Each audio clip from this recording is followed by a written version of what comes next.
ഒന്നോ രണ്ടോ സിനിമകളിൽ മാത്രമേ അഭിനയിച്ചിട്ടുള്ളൂ എങ്കിലും വർഷങ്ങൾ കഴിഞ്ഞാലും ആരാധകർ ഓർത്തുവെക്കുന്ന നായികമാർ നമുക്ക് ചുറ്റും നിരവധിയാണ്. കേന്ദ്ര കഥാപാത്രങ്ങളായി എത്തി പിന്നീട് സിനിമയിൽ നിന്ന് വളരെ പെട്ടെന്ന് അപ്രത്യക്ഷമായി പോയവരാണ് ഇവരൊക്കെ. ഇവരുടെ ജീവിതവും ഇവരും ഇപ്പോൾ എവിടെയാണ് എന്ന് ആരാധകർ തിരയുന്നുണ്ട്. അങ്ങനെ ഒരുപാട് നായികമാരുടെ കാര്യങ്ങളെക്കുറിച്ച് ഇപ്പോൾ സോഷ്യൽ മീഡിയയിലും മറ്റും ചർച്ച നടക്കുന്നുമുണ്ട്. അത്തരത്തിൽ 2010 കാര്യസ്ഥൻ എന്ന ദിലീപ് ചിത്രത്തിലൂടെ സിനിമയിലേക്ക് നായികയായി അരങ്ങേറിയ നടിയാണ് അഖില ശശിധരൻ.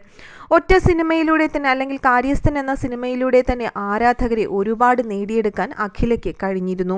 താരം സിനിമയിൽ നിന്ന് മനഃപൂർവ്വം ബ്രേക്ക് എടുക്കുകയായിരുന്നു എന്നാണ് ഇപ്പോൾ അറിയുവാൻ കഴിയുന്നത്. അതിനുശേഷം പൃഥ്വിരാജിന്റെ ഒരു ചിത്രത്തിലും നായികയായി അഖില എത്തിയിരുന്നു. ഈ സിനിമയിലെ താരത്തിന്റെ വേഷവും വളരെയധികം ശ്രദ്ധിക്കപ്പെട്ടിരുന്നു. നീളമുള്ള മുടിയും സുന്ദരമായ മുഖവും കള്ളച്ചിരിയും ഒക്കെ കൊണ്ട് ആരാധകരെ വളരെ പെട്ടെന്ന് തന്നെ മയക്കാൻ കഴിഞ്ഞ ഒരു നടിയാണ് അഖില ശശിധരൻ. സിനിമയിലെ അഖിലയുടെ പ്രകടനം ഏറെ ശ്രദ്ധിക്കപ്പെട്ടിരുന്നു. കാര്യസ്ഥനിലെ മലയാളി പെണ്ണെ നിന്റെ മുഖശ്രീയിലായിരം എന്ന പാട്ടിലൂടെ നിരവധി ആരാധകരെ അഖില സ്വന്തമാക്കിയിരുന്നു. ശരിക്കും ഒരു മലയാളി പെണ്ണ് തന്നെയാണ് അഖില എന്ന് ആരാധകർ അപ്പോഴും പറഞ്ഞിരുന്നു. ഇപ്പോൾ സോഷ്യൽ മീഡിയയിൽ വൈറലാകുന്നതും അഖില എവിടെ എന്ന ചോദ്യമാണ്. കോഴിക്കോടുകാരിയായ അഖില അവിചാരിതമായാണ് സിനിമയിലേക്ക് എത്തുന്നത്. ഗൾഫിലായിരുന്നു അഖിലയുടെ പഠനമൊക്കെ നടന്നത്. ചെറുപ്പം മുതൽ നൃത്തത്തിൽ അതീവ താല്പര്യമായിരുന്നു അഖിലയ്ക്ക്.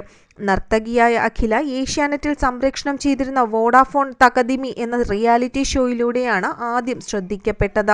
ഈ റിയാലിറ്റി ഷോയിൽ അഖിലയ്ക്ക് 2ാം സ്ഥാനവും ലഭിച്ചിരുന്നു.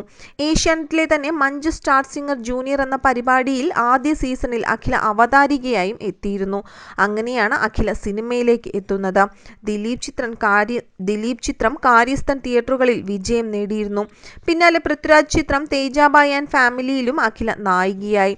വേദിക ദാമോദർ എന്ന കഥാപാത്രമായാണ് അതിൽ അഖില എത്തിയത്. എന്നാൽ തേജാബായി എന്ന സിനിമ വലിയ വിജയകരമായിരുന്നില്ലെങ്കിലും അഖിലയുടെ പ്രകടനം വളരെ ശ്രദ്ധ നേടിയിരുന്നു. പിന്നീട് സിനിമകളൊന്നും ചെയ്യേണ്ട എന്ന് നടി തന്നെ തീരുമാനിക്കുകയായിരുന്നു. അഭിനയത്തോട് താല്പര്യമില്ല എന്നാണ് നടി പറഞ്ഞിരിക്കുന്നത്. എങ്കിലും വർഷങ്ങൾക്ക് ശേഷം അഖിലയുടെ വിശേഷങ്ങൾ അറിഞ്ഞപ്പോൾ വീണ്ടും നായികയായി തിരിച്ചെത്തണം എന്നാണ് ആരാധകർ അഖിലയോട് ആവശ്യപ്പെടുന്നതും.